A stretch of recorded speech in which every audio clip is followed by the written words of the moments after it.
ये बड़े सूत्र हैं जो कि साधना करने वाले को बहुत प्रेरणा देते हैं।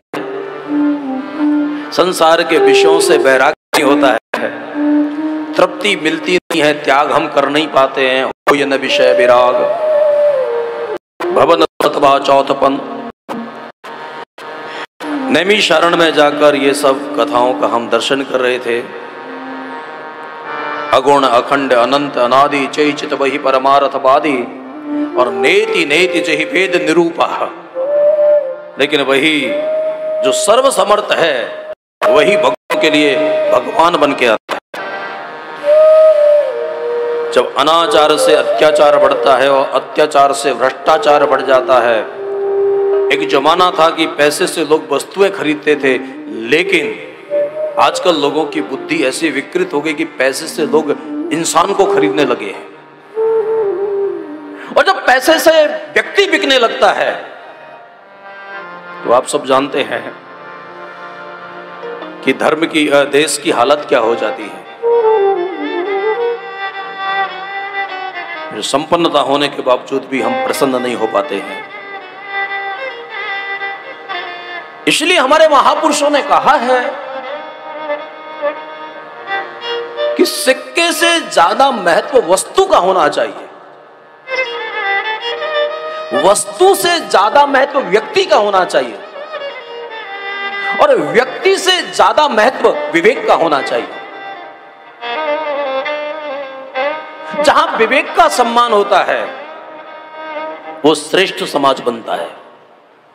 हमारे धर्म जगत में विवेक को बहुत महत्व दिया गया है। भाग्योदयेन बहुजन्म समर्चितेन शतसंगमं च लभते यद यद। वहां विवेक की बातें की है। पुरुषो यदा वै। जब सत्संग मिलता है तो गोस्वामी जी ने इसको पुष्ट कर दिया कि बिना सत्संग के विवेक नहीं होता है। बिनु सत्संग विवेक न होई। बिना ज्ञान में मुक्ति नहीं होती है। ज्ञानान मुक्ति। अब मुक्ति पर इतनी कंडीशन लगा दिए, इतनी शर्तें लगा दी, एक समय में ऐसा लगने लगा कि शायद मुक्ति का कोई अधिकारी नहीं है। लेकिन प्रेमी भी गजब होते हैं। प्रेमियों ने जो रास्ता खोजा, उन्होंने यह घोषणा कर दी हमें मुक्ति चाहिए नहीं। क्या करेंगे मुक्ति लेकर? हमें भक्ति चाहिए है। मुक्ति मले की नाम से भक्ति तमारी करबी छे। अर्थ धर्म न काम रुचि गति न चाहूं निर्वाण। मुझे जन्म जन्म परमात्मा में रति होनी चाहिए। वैसे ज्ञान और भक्ति में कोई भेद नहीं है। गोस्वामी स्वयं कहते हैं ज्ञान ही भक्ति ही नहीं कछु भेदा। भेद को मिटाने के लिए दोनों साधन है। जो कर्म योगी होता है, गीता ने तो लोकेस्मिन् द्विविधा निष्ठा कहा है। जो कर्म योगी होता है, जो अपने समीप परमात्मा को देखता है, जो ज्ञान योगी होता है वो अपने अंदर परमात्मा को देख लेता है। लेकिन भक्त योगी जो होता है वो सब में परमात्मा को देखता है। उमाज राम चरण रति विगत काम मदि क्रोध निज प्रभु में देखहि जगत केहि शन करहि विरोध। तो जब साधना करते करते समाधान हो जाता है और फिर आपकी आंतरिक अवस्थाएं परिपक्व हो जाती हैं, तो जीवन मुक्तों को जो अनुभूति होती है ना, वो उत्सव होता है। ये जो हम लोग राम जन्म का उत्सव मनाते हैं ना, अगर सच में कहा जाए तो ये जो विवेकाधिष्ठ प्रज्ञावान पुरुष हैं, जिसको गीता में पूछा गया है कि स्थित प्रज्ञस्य का भाषा समाधि तस्य केशवा। जिसकी बुद्धि स्थिर हो गई उसकी पहचान क्या है, वो कैसे चलता है। स्थिति किम प्रभाषित किमासीत व्रजेत किम, वो कैसे बैठता है। अब इसके लिए शास्त्रों का स्वाध्याय करो।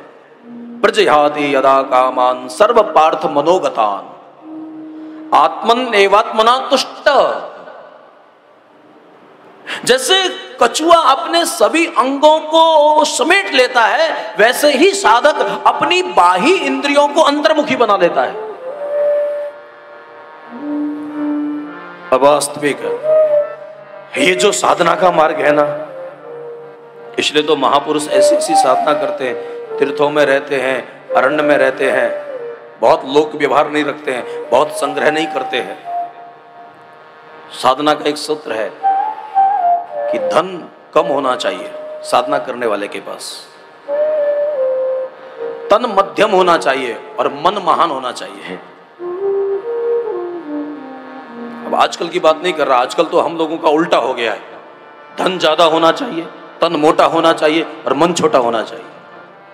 आजकल तो सब जगह युग का प्रभाव है।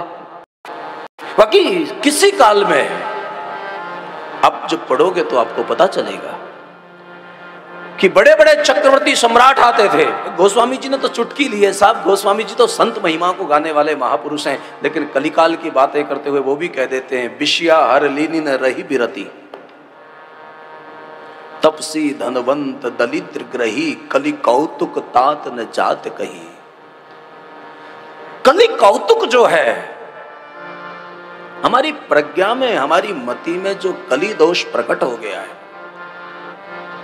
वरना कथाकार हमारे डोंगरे जी बापू पूरा जीवन कथा किए, लेकिन पत्नी की उत्तर क्रिया करने के लिए उनके पास में 20 रुपए नहीं थे।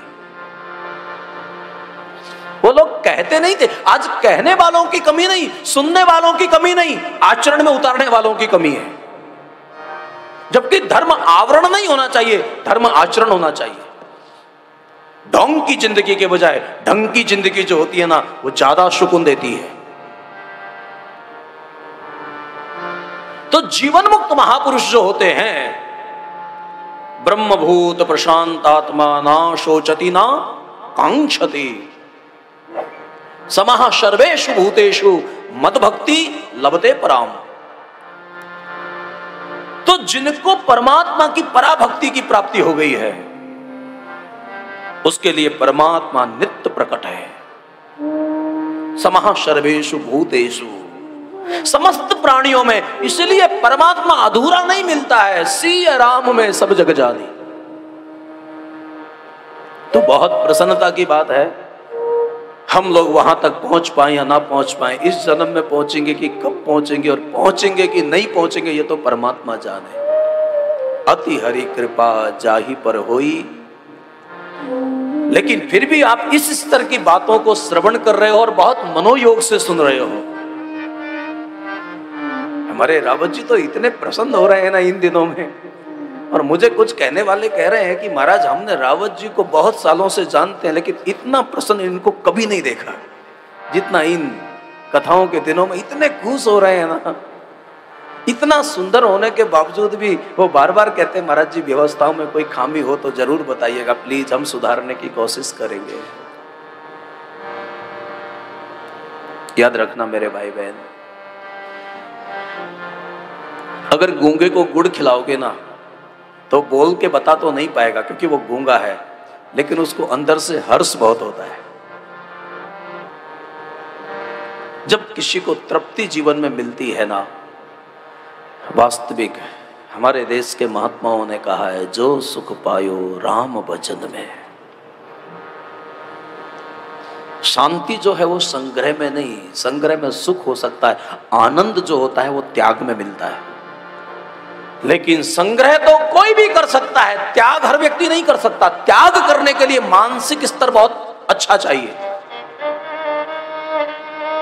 संग्रह करना बहुत आसान है, लेकिन त्याग करना बहुत कठिन है।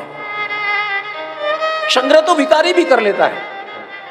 संयोग ऐसा बना कि जब नोटबंदी हुई थी, उस समय मैं गिरिराज जी वाले आश्रम में था। तो गिरिराज जी में हम लोग थे। तो जब नोटबंदी की बातें आई तो वहां जितने भी भिखारी रहते हैं ना, उनमें से कई भिखारी बेचारे रोने लगे, परेशान हो गए। और उनको पूछा गया तो उन्होंने कहा कि हमारे पास में इतने लाखों रुपए हैं, लेकिन अकाउंट में खाता नहीं है। आप क्या समझते हो, देश का भिखारी गरीब है? वो पूरी जिंदगी ही बाबूजी राधे राधे, 1 रुपए, बाबूजी राधे राधे, 10 रुपए। याद रखना, राधे राधे तो वो भी जपता है, लेकिन उसके जपने का अभिष्ट क्या है? इसलिए भजन कर रहा है कोई अच्छी बात है, लेकिन भजन करने के पीछे हेतु क्या है? कभी कभी हम क्षुद्र कामनाओं के लिए। याद रखना, अगर बात समझ में आए तो ये बात कही जा सकती है कि भजन करने से इच्छा की पूर्ति नहीं होती, भजन करने से इच्छा की निवृत्ति होती है।